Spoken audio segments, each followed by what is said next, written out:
Hello everyone, welcome to TechBrick YouTube channel. I am Malik Arjun. In today's discussion, we will try to understand one of the essential tools that every software engineer should know. So, if you are a student, it will help you to execute your lab programs. If you are a fresher, it will help you to understand the code base. And also, if you are an experienced one, it will help you to identify the bugs. So, sounds like I'm giving too much build up, right? But trust me, guys, this is one of the essential tool which I use it in my day-to-day work. So, it's none other than a debugger tool or a debugger option. So in today's video, we'll try to understand how to use this debugger option in like any of the JetBrains product or maybe VS Code. Let's try with some examples. Firstly, we'll try to understand how to use a debugger option in JetBrains product. So JetBrains products nothing but like if you are a Java developer, you might be using IntelliJ. If you are a Python developer, you might be using PyCharm. Similarly, since I'm using Golang here, I'm using the Golang. These are all like a JetBrains product. And in all the JetBrains product, the debugging or how to use the debugger option is pretty much same. So now I have written one sample example in order to explain how to use a debugger option here. So I can first simply keep some breakpoints here. So if you see, I can keep like as many breakpoints as I want. So I'm going to keep the breakpoints here. So and here, if you check the option, if you simply click on this one, you can check like a debug, go build, whatever the package. And also there is a one more option. This is also like useful for like debugging. So let me click on this one. So if you see here, the cursor is pointing to this one line number, whatever the initial breakpoint will be there. It is where this is the place where it got stopped. So if you check here, like there are like multiple options. This option is to rerun the program, and this option is to stop the whatever the execution is going on. In order to stop this, we need to click on this one. And there is a one more option to resume the program as well. So to resume the program in a sense to continue.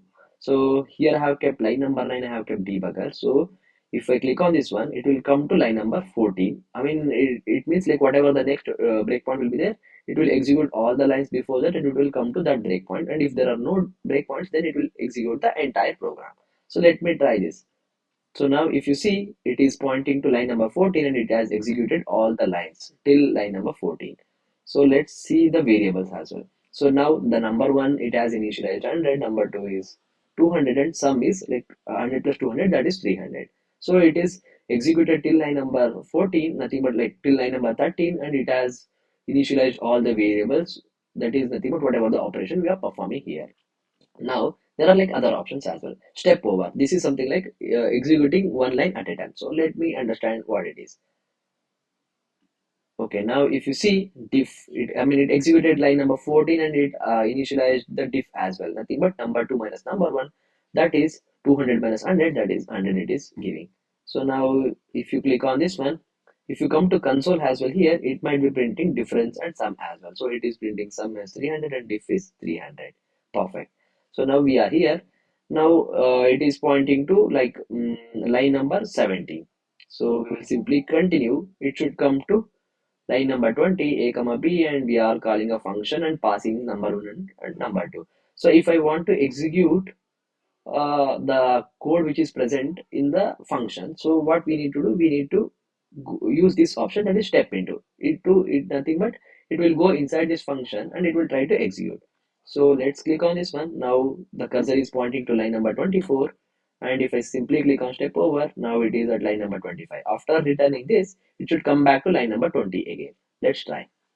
So now it came back to line number 20, and if I simply click on this one, A and B, it initialized, that is 200 and 400. After multiplying 100 with a 2 and 200 with a 2, it should be like 200 and 400. That's what it gave. So this is how we use like a debugger option in JetBrains, any of the JetBrains product. Now we will try to understand how to use it in the VS Code. So let's try to put some debugger point. If you can see, this is how we can put a debugger point on VS Code. And here, if you see, like there are plenty of options. If you check run and debug, there will be one option. If you simply click on this one, it will ask you like this: create a launch.json file.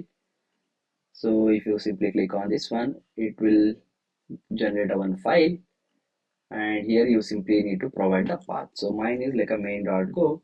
I'll simply provide, that is what the file I'm trying to execute. So I have given, and Now come back to main.go, and there will be one launch option. You need to simply click on this one. So it started the debugger. So now it is pointing here. I will keep one more, like even while executing as well, we can add the breakpoints as well. So if I claim here also, like the similar options are there. This option is to continue. Again, this is for step over, that is executing one line at a time. And this is stepping into any of the function, and again it is like stepping out, that is coming out of the function. And this is to restart the execution, and last option is to stop the execution itself. So now first we will try to use this continue. So if you see here, it came back to, it came to line number 11, and here you can see the number 1 is 100 and number 2 is 200, and it is pointing here nothing but it has not yet executed line number 11. So now if I simply click on the step over, it should execute one line at a time. So now it executed line number 11. So here sum is also visible. So that is number 1 and number 2, that is 100 plus 200, that is it is giving 300. Perfect.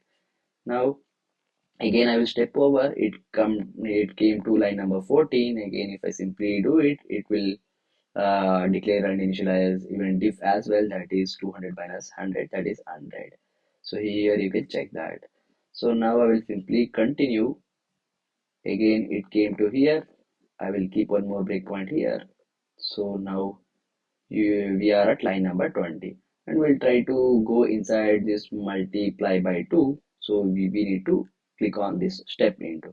So if you see here, cursor is pointing here, and again I will do the step over. So now after returning, it should come back to line number 20. Let's see whether it will come or not. So it came to line number 20, and we will simply execute it again. So if you see here, A and B both are visible here, that is A is 200 and B is 400 after multiplying by 2. So, and we'll simply click this, so it completed. Here if you see, these are all the breakpoints, and if you want to, like line number 7, line number 10, 11, these are all the breakpoints we have given. So you can simply remove the breakpoint here as well, or if you click on here, it will remove automatically. So this is how we add or remove the breakpoints in VS Code. This is how we debug the program in JetBrains product as well as in VS Code. If you guys have any doubt, please comment it out. I would love to answer all of your queries. If you guys like this video, please do like, share and subscribe, and also hit a bell icon to never miss an update. Thank you.